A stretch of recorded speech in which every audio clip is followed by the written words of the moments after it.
యేసుప్రభు వారి శ్రేష్టమైన ఘనమైన నామంలో శుభములు తెలియజేస్తా ఉంటున్న 3 సంవత్సరాల సంపూర్ణ బైబిల్ పర్యటనకి ఆహ్వానిస్తా ఉంటున్న అపోస్తుల కార్యాలు 11వ అధ్యాయం 44వ వచనం నుంచి 52వ వచనం వరకు. 44వ వచనంలో ఆ మరుసటి సబ్బాతు దినాన్న ఆ పట్టణంలో ఉంటున్న వారందరూ పౌలు దగ్గరికి, బర్నబా దగ్గరికి చేరి వచ్చారు దేవుని వాక్యము వినడానికి. ఇక్కడ దేవుని వాక్యము అనే పదజాలన పాత నిబంధనలో చాలా నిర్దిష్టంగా వాడేవాళ్ళు. అది కేవలం దేవుడు స్పష్టంగా తన ప్రవక్తల ద్వారా నేరుగా తన మాటని ఎప్పుడైతే ఆయన నోటి నుండి లేక దేవదూతల ద్వారా లేక దర్శనాల ద్వారా మట్టికి technically the pure word of God దేవుడు ఎప్పుడైతే మాట్లాడుతూ వచ్చాడో దాన్ని మాత్రమే దేవుని వాక్యము అని అనేవాళ్ళు. కానీ కొత్త నిబంధనకు వచ్చేటప్పటికి ఇంచుమించు 15 సార్లు ఈ మాటని మనం చూడొచ్చు. ఈ మాట వాడేటప్పుడు దేవుని వాక్యము అనే ఈ పదాన్ని కొన్నిసార్లు దేవుడిచ్చిన మాటకి, కొన్నిసార్లు రాయబడిన మాటకి, ఎక్కువ సార్లు సేవకులు లేక ఆనాటి సువార్థికులు, ఆనాటి అపోస్తులు చెప్పే వాక్యానికి వాడేవాళ్ళు. కనుక ఈ పదజాలాన్ని చాలా జాగ్రత్తగా వాడారు. ప్రతి ఆదివారం చెప్పే ప్రతి వర్తమానం దేవుని వాక్యము కాకపోవచ్చేమో, లేక క్రైస్తవత్వం అంతా ప్రకటించే దేవుని వాక్యం కాకపోవచ్చేమో. దేవుని వాక్యము అని అన్నప్పుడు అది ఖచ్చితంగా వాక్య ఆధారం మీద ఉంటేనే అది దేవుని వాక్యం అవుతుంది. కనుక మనము పరీక్షించాల్సిన వారమే ఉంటున్నాం. అంతేకాకుండా రెండవది, దేవుని వాక్యము అని అన్న ప్రతిసారి అది సందర్భానుసారంగానే ఉంటుంది. వాక్యాన్ని వాటి సందర్భాలని వక్రీకరించి సొంత అభిప్రాయాలని, సొంత ఇష్టాలని, సొంత లబ్ధి కొరకై వాక్యాన్ని వక్రీకరించడం అది క్రైస్తవ వర్తమానమైనప్పటికీ, అది ఒక పెద్దాయన చెప్పిన వర్తమానమైనప్పటికీ, అది ప్రాచుర్యం చెందిన ప్రజలకి నచ్చే వర్తమానమైనప్పటికీ, అది దేవుని వాక్యం అని అనకూడదు. అది దేవుని వాక్యం అవ్వదు. దేవుని వాక్యము మూడవది క్రీస్తు కేంద్రీకృతమై ఉండాలి. దేవునికి మహిమను తీసుకొని వచ్చేదిగా ఉండాలి.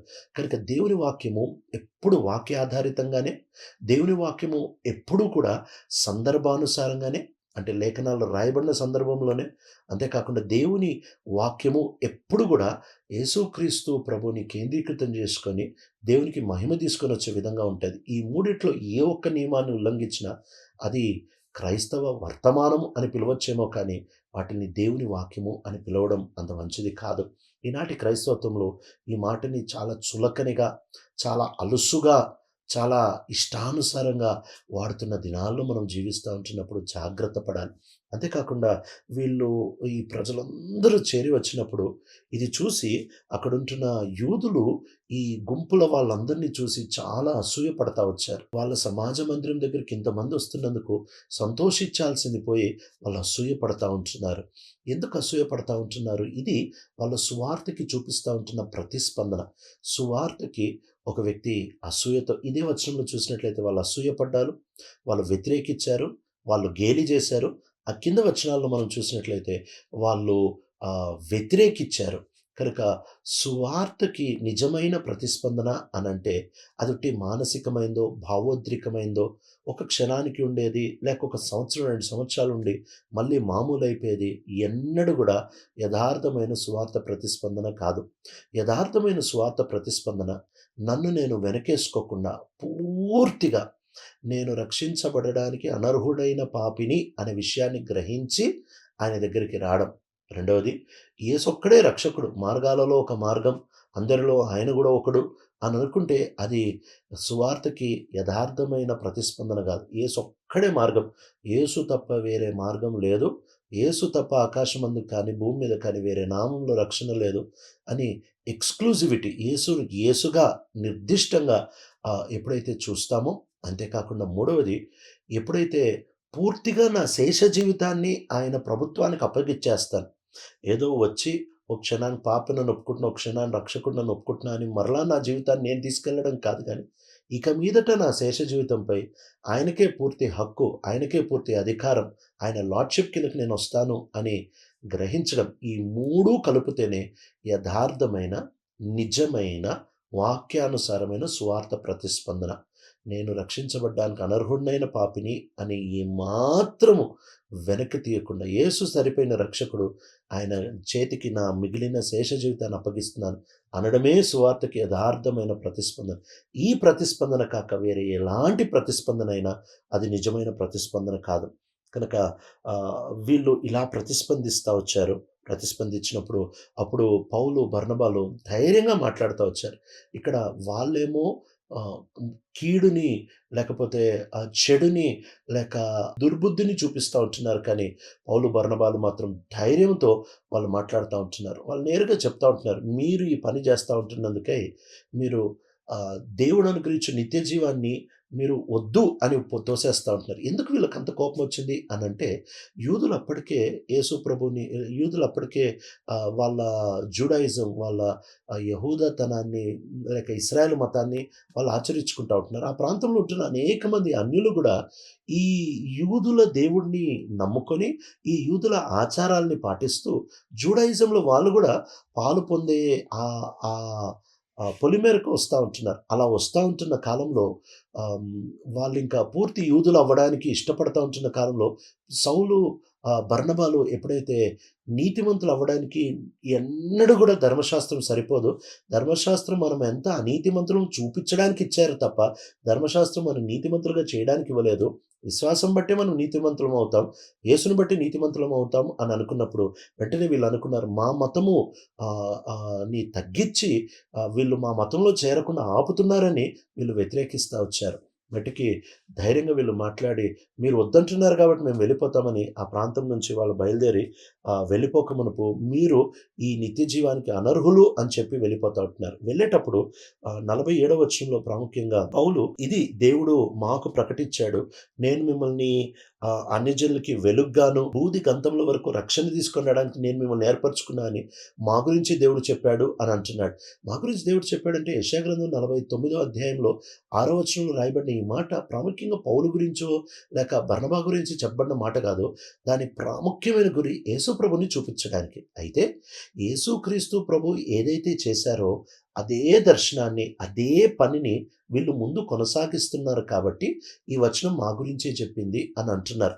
ఈ వచనం ప్రాథమికంగా అయితే యేసు ప్రభు గురించే మాట్లాడుతా ఉంది. కానీ యేసు ప్రభు గురించి ఇప్పుడు వీళ్ళు ప్రకటిస్తున్నందుకు, యేసు వదిలి వెళ్ళిన పనిని వీళ్ళు జరిగిస్తున్నందుకు ఈ మాటని వాళ్ళు అన్వయించుకుంటూ ఉంటున్నారు. వాక్యం ఎప్పుడు సందర్భానుసారంగానే అపోస్తులు వాడతా వచ్చారు. అందుకే వాళ్ళు చెప్పిన వర్తమానాన్ని దేవుని వాక్యం అని పిలవడానికి మనం సాహసించొచ్చు. అంతేకాకుండా ఆ ప్రాంతం అంతట్లో 49వ వచనంలో ఆ ప్రాంతం అంతట్లో సువార్త వ్యాపిస్తా వచ్చింది. అన్యులకి భలే సంతోషం వేసింది. ఓహ్! దేవుడు అంతకుముందు ఉట్టి యూదుల దేవుడు అని యూదులు చెప్పుకునేవాళ్ళు. ఇప్పుడు ఆయన మా దేవుడు గూడా అయ్యాడా? మేము గూడా మమ్మల్ని గూడా స్వీకరిస్తున్నాడా అని వాళ్ళనేకులు ప్రభుని స్వీకరిస్తా వచ్చారు. వాళ్ళు ఎప్పుడైతే ప్రభుని స్వీకరిస్తా వచ్చారో వారి గురించి 48వ వచనంలో రాస్తున్న మాట, దేవుడు వాళ్ళని ముందుగా నిత్య జీవం కొరకు ఏర్పరచుకున్నాడు అనే మాటని చూడొచ్చు. ఈ వచనంలో యూదులు తృణీకరించారు కాబట్టి వాళ్ళు పోగొట్టుకున్నారు. అది వాళ్ళ తప్పు. అన్యులు స్వీకరించారు గాబట్టి దేవుని ఏర్పాటు లోపలికొచ్చారు. కనుక ఈ రెండిటికి ఎప్పుడు సమతుల్యత అనేది మనం చూడాలి. మానవుని యొక్క తృణీకారము దేవుడెన్నడూ బలవంతంగా మార్చడు. అంతేకాకుండా మానవుని యొక్క పూర్తి యథార్థమైన ఇష్టాన్ని దేవుడు నేను నిన్ను కోరుకోలేదని ఎన్నడూ త్రోసివేయడు. దేవుని సార్వభౌమత్వము, మానవుని బాధ్యత ఈ 2 చాలా కీలకంగా సమతుల్యంగా చూడడం చాలా అవసరం. యూదులు ఎందుకు తృణీకరించబడ్డారంటే వారు నిరాకరించారు కాబట్టి. వీళ్ళెందుకు ఏర్పాటులోనికి వచ్చారంటే వీళ్ళు ప్రతిస్పందించారు కాబట్టి. ఒక వ్యక్తి ప్రతిస్పందించకుండా ఏర్పాటులోనికి రాడు. ఒక వ్యక్తి ప్రతిస్పందించిన తర్వాత ఏర్పాటు నుంచి బయటికి వెళ్ళడు.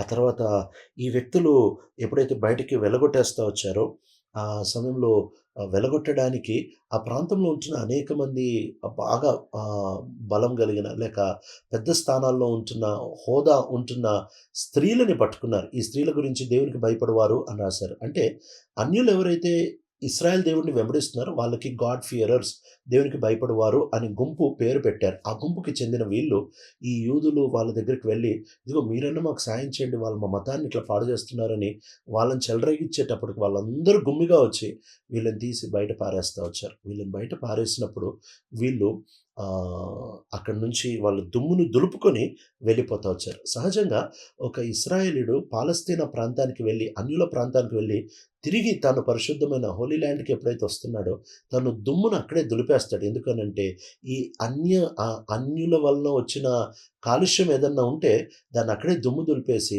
వాళ్ళు ఇశ్రాయేల్‌లోనికి పవిత్రంగా ప్రవేశించడానికి దుమ్ము దులుపుతా ఉంటారు. కానీ ఇక్కడ సౌలు, బర్నబాలు యూదుల దుమ్మును దులిపేసి అన్యుల దగ్గరికెళ్ళిపోయారు.